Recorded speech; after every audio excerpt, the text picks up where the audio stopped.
আমাদের এই বৃক্ষ মেলা আমরা করছি কেন, আসলে সরকার কেন করছে, এটি হলো সে যে পরিমাণ গাছ থাকার কথা, আমাদের যে দেশের যে আয়তন, সে আয়তন অনুযায়ী যে গাছ থাকার কথা সেটি নেই।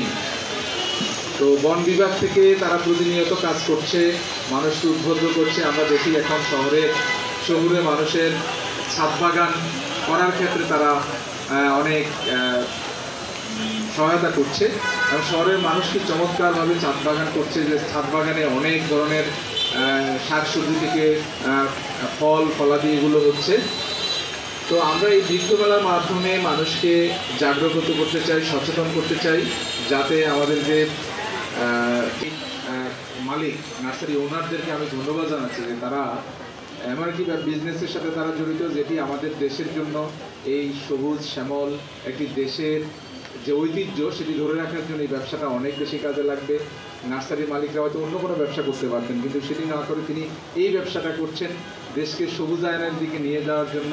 এবং আমরা আসলে আমাদের ভবিষ্যৎ প্রজন্মকে আমরা যদি একটি মরুকরণ উপহার দিতে না চাই, একটি সবুজ শ্যামল একটি মায়াবী বাংলাদেশ, একটি সোনার বাংলা উপহার দিতে চাই, তাহলে এই গাছের কোনো বিকল্প নেই। এবং আমাদের এখানে মেলা চলবে অনেক দিন, বৃক্ষ মেলা। জনগণকে আমি অনুরোধ করব তারা যাতে এই বৃক্ষ মেলার এই সময়টাতে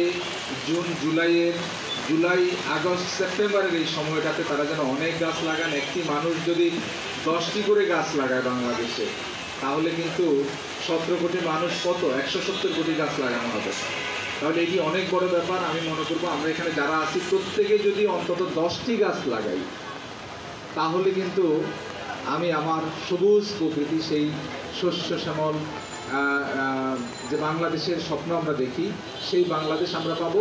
ধন্যবাদ জানিয়ে আমি আমার বক্তব্য শেষ করছি এবং সাথে সাথে আজকের এই 20 দিন ব্যাপী যে বৃক্ষ মেলা সেটা শুভ উদ্বোধন ঘোষণা করছি। জয় বাংলা।